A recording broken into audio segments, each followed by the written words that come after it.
Bueno, ahora vamos a hablar de Hacienda. Para llevar a cabo los proyectos que tienen los diferentes ministerios se necesita recursos o plata. Sí, es un tema complejo y que genera muchos choques. Hasta el momento el Ministerio de Hacienda y Crédito Público, a cargo del economista y sociólogo José Antonio Campo, ha logrado la aprobación de dos proyectos claves para la financiación de las iniciativas de gobierno: el Presupuesto General de la Nación para 2023 y la reforma tributaria.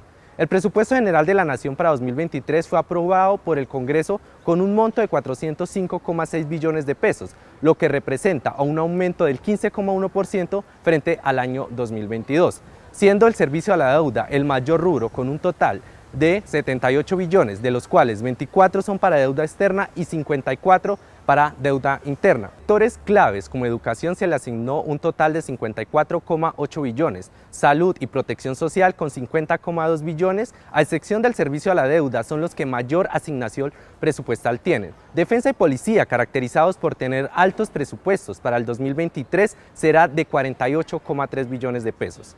En cuanto a los gastos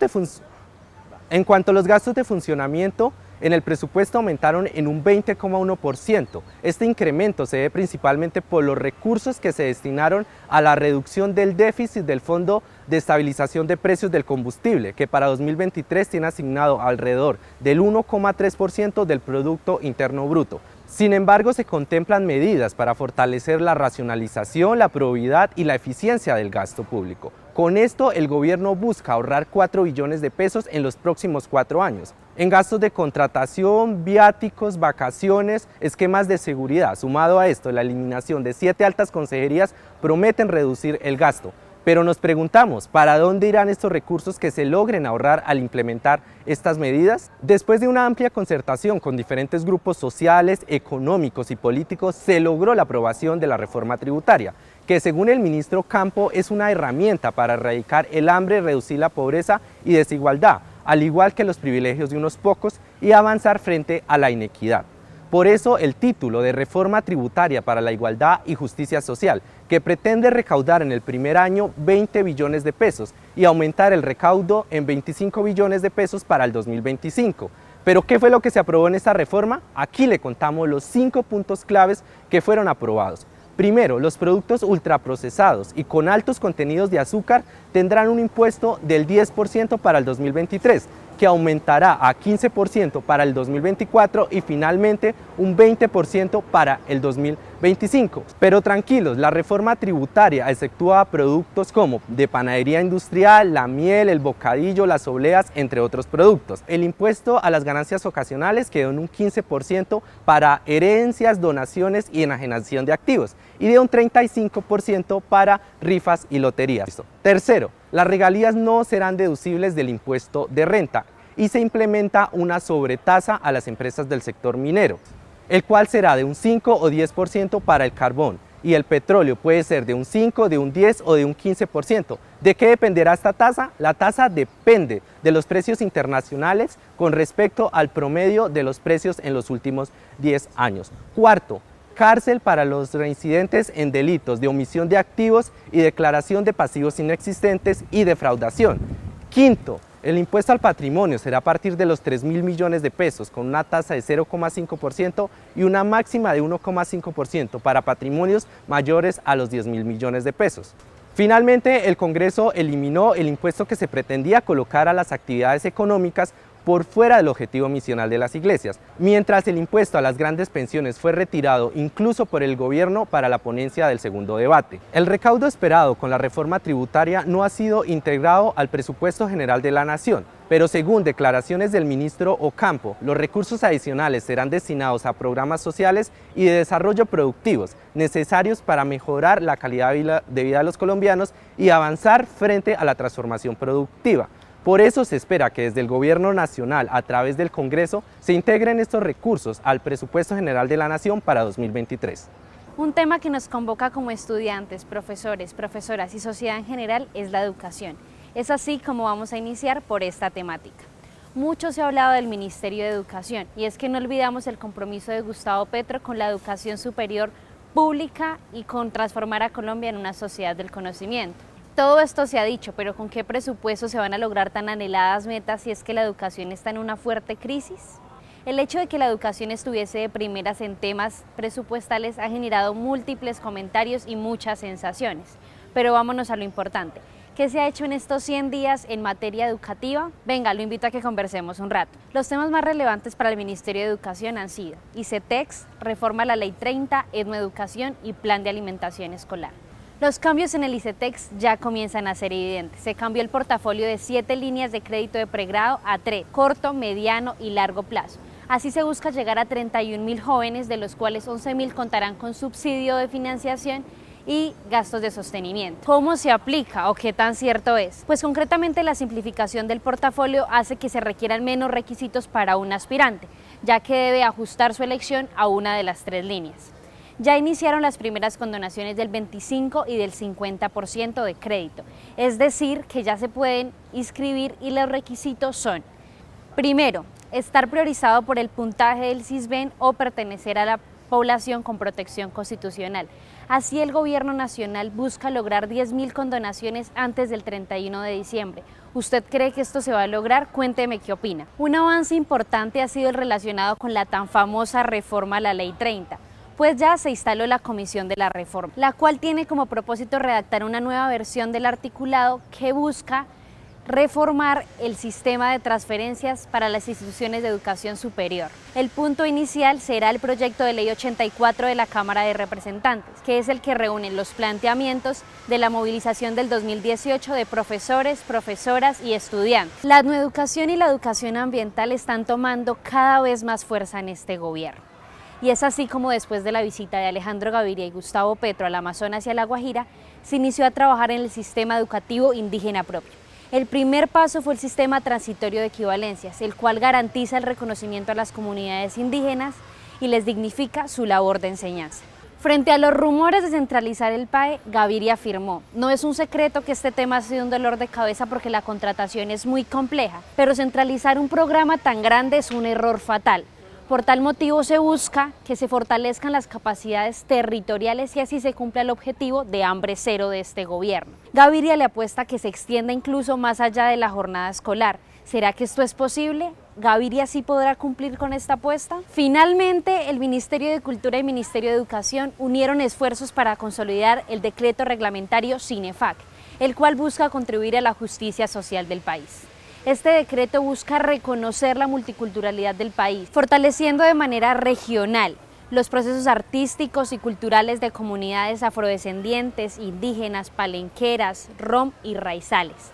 Es así como se busca la etnoeducación y la multiculturalidad, eso sí, sin dejar de lado la educación para la paz. Plática y producirla seguimos con el Ministerio del Trabajo y como les contamos anteriormente, se supone que gran parte de las intenciones del gobierno están dirigidas al bienestar de las trabajadoras y los trabajadores. Como ustedes ven la cosa hoy, sí será verdad. Con una reforma tributaria ya aprobada, tenemos que ya no se gravarán las altas pensiones como se propuso en el principio. En cuanto al salario mínimo, ya tenemos pronunciamientos por parte de empresarios y políticos. El diálogo oficial se dará el 5 de diciembre. Recordemos que este diálogo es por parte de empresarios, trabajadores y gobierno. ¿Qué esperamos de este gobierno en este caso? Esperamos sensatez y esperamos que actúe acorde a lo propuesto en su campaña. En temas de género tenemos que el Ministerio de Trabajo instala una subcomisión para luchar en contra del acoso y la violencia sexual en el lugar de trabajo. En cuanto a apoyo internacional, tenemos que lo sigue habiendo. Ya ha habido reuniones con una federación sindical de trabajadores de Bélgica. Esto para tener veeduría y analizar la forma en la que se llevan los derechos de los trabajadores, disminuir el empleo informal y la desigualdad de las mujeres en el mundo laboral. En cuanto a la reforma en sí, seguimos a la espera. Ya nos hemos enterado sobre las intenciones del Ministerio de Salud y Protección Social. Al respecto, se han planteado estrategias con la intención del fortalecimiento de las clínicas y los hospitales. La ministra y el Gobierno Nacional han querido demostrar la firmeza en contra de la corrupción y el clientelismo que se vive hoy día en las EPS. Tema que ha sido polémico, pues el país ya cuenta con un antecedente donde el sistema de salud funcionaba de manera pública, el cual se privatiza con la intención de acabar con esa corrupción pública del entonces. idea que ha sido motivo de grandes críticas y contradicciones por parte de la oposición. Esto se ha convertido en el motor a las nuevas propuestas para la reforma, la cual se espera se base en la prevención y predicción de la salud, acompañando el programa con inversión a infraestructura y centros de intervención primaria, por ejemplo, dejando que los centros de drogas La Rebaja presten esta atención para disminuir de esta forma con el sobrecupo que ahora cargan los centros de urgencia. Se espera que estos lleguen a todas las veredas, municipios y regiones del país. El presidente ha expresado que es importante que todos estos objetivos den inicio en las regiones que más lo necesitan para evitar la centralización de estos programas. Otro de los temas fundamentales dentro del plan de gobierno de Petro es buscar la igualdad para lograr la paz.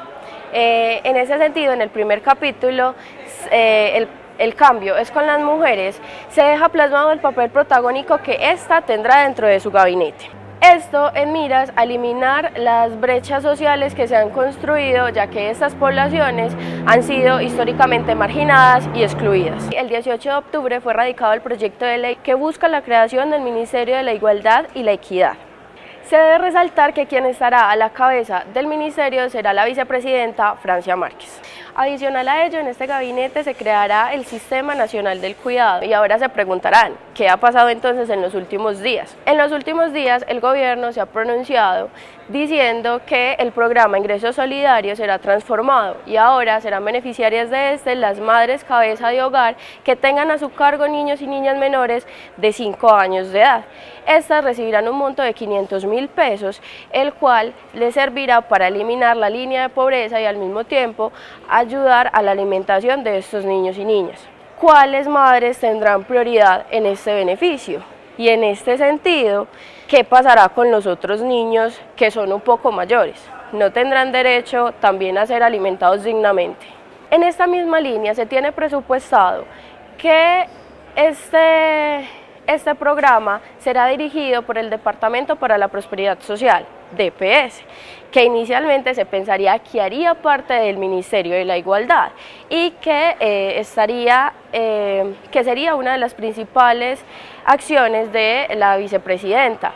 Quedan muchas dudas al respecto de dónde se sacarán los recursos para el ministerio y si se reciben donaciones de entidades públicas o privadas, sean de carácter nacional o internacional, estas no serán consideradas limosnas.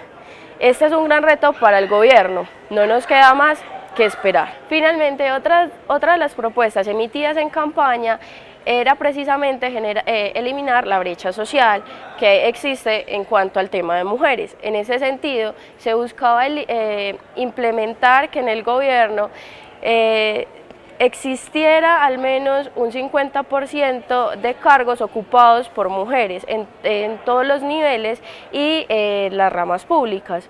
Si bien Petro ha emitido este discurso en varias ocasiones, la realidad es diferente, pues se ha demostrado que en este gobierno hay más contrataciones de hombres que de mujeres. ¿Será que el gobierno sí logra eliminar esta brecha social que existe entre hombres y mujeres y cumplir con lo propuesto en campaña?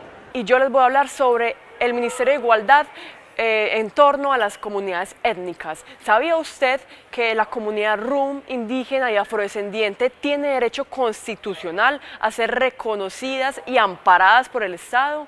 ¿Sabía usted que la ausencia de instituciones estatales ha provocado una desigualdad de estas comunidades y las distintas comunidades que hay en Colombia? Pero entonces, antes no se empleaban políticas públicas para amparar estas comunidades. Sí se empleaban, pero estas políticas públicas no buscaban solventar una brecha ni reconocer la diversidad de todas las comunidades. Por eso, el Ministerio de la Igualdad busca fomentar una institucionalidad focalizada en las comunidades que lo requieran y de esta manera actuar en conjunto con las comunidades y las poblaciones y las necesidades que éstas tienen en torno a distintos elementos. Pero entonces, ¿qué significa reconocer? Pero la comunidad étnica no ha sido la única discriminada por el Estado y la sociedad.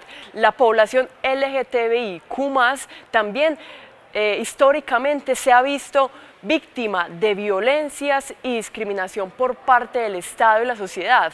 Por eso, este ministerio tiene que lograr un ambiente saludable y un entorno seguro para todas las comunidades, de tal manera que no tengan miedo de empoderarse y reconocer su singularidad. Pero recuerde, estas políticas realmente no son un invento de este nuevo gobierno, sino que son el cumplimiento de la Constitución de 1991, en especial el artículo 13, que expresa que todas las personas son iguales y recibirán protección por parte de las instituciones y el Estado, amparando su pluralidad, en especial el artículo 7, que busca amparar la diversidad cultural de la nación. Dentro del proyecto de ley para la creación del Ministerio de la Igualdad y la Equidad en Colombia, se destaca también el enfoque de víctimas, un enfoque muy importante teniendo en cuenta las repercusiones que ha traído el conflicto armado en el país. Para empezar, ¿sabía usted que Colombia es el segundo país de Latinoamérica más desigual y uno de los países más desiguales en el mundo? Y no es una mamertada ni nada por el estilo. Resulta que de acuerdo con datos del Banco Mundial para el caso Colombia, la violencia es el factor que mayor incidencia tiene en que el crecimiento de la economía del país se haga de forma equitativa e inclusiva. La población víctima del conflicto resulta ser la más afectada, siendo el desplazamiento forzado el factor que mayor incidencia tiene en el conflicto armado. Una vez claro esto, es importante echar lupa en las medidas que está tomando el gobierno en cuanto a estos problemas. Como ya hemos mencionado, el Ministerio de la Igualdad y la Equidad es un proyecto de ley que aún está en trámite y que se espera que como mínimo quede aprobado finalizando este año. Podemos mencionar que desde el eje focal de equidad de género y víctimas se aprobó con el apoyo de Cooperación Internacional y ONU Mujeres el plan de acción para la aplicación de la Resolución 1325 de 2000. Es un plan muy importante, teniendo en cuenta que ayuda a entender las repercusiones que tiene el conflicto armado en las mujeres y las niñas, además de que pretende aumentar su participación dentro de los acuerdos de paz, generando mayor participación. Muy bonito el discurso, pero ¿cómo se pretende aplicar este plan de acción? Pues bien, el diálogo es el eje central de este plan de acción, realizar una concertación final sobre el plan de acción. Interesante, ¿no? Es muy importante mencionar que desde este ministerio la población migrante juega un papel fundamental. Ante la ola de críticas generada por el presunto silencio del presidente Gustavo Petro frente a la crisis migratoria, en contraste con el acierto que tuvo su antecesor en el Estatuto Temporal para Migrantes, a través del Ministerio de la Igualdad y la Equidad, en cabeza de la vicepresidenta Francia Márquez, se pretende, a través de cooperación internacional, aumentar las bases para gestión humanitaria. En este sentido, la vicepresidencia ya está empezando a trabajar en torno a este problema. Son muchas las expectativas que se tienen frente a este ministerio. Y no es un proyecto nuevo o innovador en el mundo. De hecho, España y Chile ya tienen experiencia en el asunto. Si Colombia logra ejecutar los objetivos que tiene este ministerio, se estaría abriendo una ventana de oportunidades inmensa. Entonces, no quedan más sino expectativas.